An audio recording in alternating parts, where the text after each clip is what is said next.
Haddad sensacional, deu resposta precisa a jornalista. Não vai abanar rabinho como um vira-lata para os Estados Unidos. Mais político, ministro, há uma leitura de que o governo subestimou o risco Trump. Se contentou com ter ficado de fora os 10%, achando que o Trump não ia lembrar. O governo subestimou a atuação do Eduardo Bolsonaro, do Paulo Figueiredo, lá do lado da Casa Branca, falando contra o Brasil. Não estabeleceu nenhuma estratégia de permanência em Washington, de diálogo com qualquer que seja o nível de governo, mas de um diálogo constante de posicionamento, e que por isso o Brasil está nessa situação. Essa carta tuitada é de 9 de julho. São mais de 20 dias em que o Brasil ficou quicando, e o que os empresários mais viram, agora contando desses últimos dias não, começam a perceber que o governo começou a acelerar, de novo um aproveitamento muito mais político do que uma ação técnica, onde o governo errou na relação com os Estados Unidos. Acho que vocês estão errando na avaliação, sinceramente. Acho que vocês estão assimilando um discurso da oposição que não tem nenhum amparo na realidade. Discurso? O discurso de que o governo não está operando. É falso isso. Eu fui me encontrar com o Bessent sem ser convidado.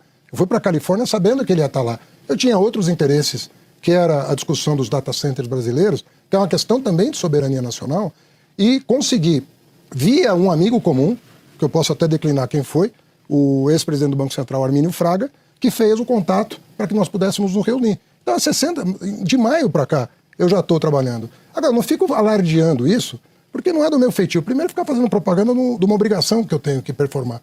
Segundo, porque o governo americano mudou de postura de maio para cá, completamente. De maio a julho, ele mudou completamente de postura em relação ao mundo. O que o México está sofrendo é muito mais grave do que o Brasil está sofrendo. O que o Canadá está sofrendo é muito mais grave do que o Brasil está sofrendo. E você vai ficar acusando o Mark Carney, que é uma celebridade no mundo financeiro, de que ele não se deu conta dos riscos que estava correndo.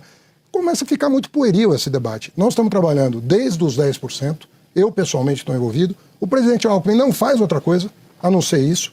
Agora, às vezes eu fico vendo figuras da oposição fazendo esse tipo querendo emplacar esse tipo de narrativa, e o que eles fizeram? Ao invés de ajudar, eles estão atrapalhando.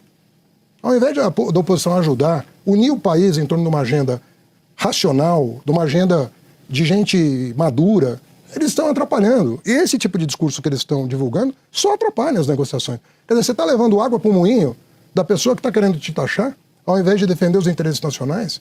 Eu, sinceramente, o viralatismo é conhecido no Brasil desde o Nelson Rodrigues, né? Nelson Rodrigues dizia que nós temos uma compulsão a nos colocar de uma forma inferior. Haddad afirmou que o governo Lula irá defender os interesses do Brasil, diferente da posição de Bolsonaro, que abana o rabo para os norte-americanos e diz I love you. Nós estamos procurando os canais para trazer para a racionalidade. Agora, isso aí tem que ter um protocolo também, porque assim, você não vai querer que o presidente Lula se comporte como o Bolsonaro se comportava, abanando o rabo e falando I love you, batendo continência para o presidente Lula. Eu acho que não é isso que o presidente Lula, ele tem um outro tipo de perfil. E se houver uma reunião entre os presidentes, um telefonema entre os presidentes, nós temos que ter a segurança que não vai acontecer com o presidente Lula o que aconteceu com o Zelensky, que passou um papelão na Casa Branca.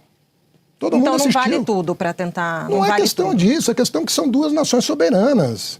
São dois povos representados. Ou você se dá o respeito, algum respeito, ou você vai virar motivo de chacota. Agora, que falta de empenho está faltando do governo brasileiro? Nós temos um vice-presidente da República, que é o ministro do desenvolvimento do país, que está 100% do tempo dedicado a isso. Hoje ele fez reunião, ontem ele fez reunião, reuniu todo o empresariado. Então nós temos que parar um pouquinho de ficar desunindo o país. Nós temos um problema que não fomos nós que criamos, nem demos ensejo a isso. Nós respeitamos todos os países. Assim como a queda da inflação, a recuperação da popularidade que o governo alcançou nesses últimos dias, também se soma aí a um ganho, vamos dizer, que o governo teve com essa crise, né? Um ganho político. Acontece que a dificuldade econômica já começou, as demissões já começaram, os contratos estão sendo cancelados, as concessões de crédito estão sendo canceladas, quer dizer, não precisa esperar o dia 1º de agosto para chegar nas empresas. E há uma leitura de que o governo está optando muito mais a solução política interna do que a solução econômica. Qual é o equilíbrio entre essas duas?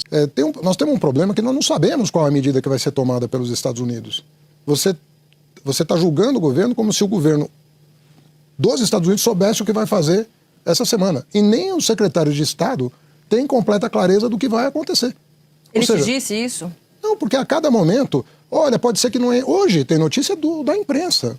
Quer dizer, você tem que olhar para o outro lado também, porque senão você vai ficar com uma avaliação muito parcial. Quando um secretário diz, olha, talvez café não entre, talvez manga não entre, aí tem notícia, Embraer talvez não... Quer dizer, você começa a ver que nem da parte deles há total clareza. Então como é que eu vou anunciar uma medida hoje de um ato que eu desconheço e que eles desconhecem?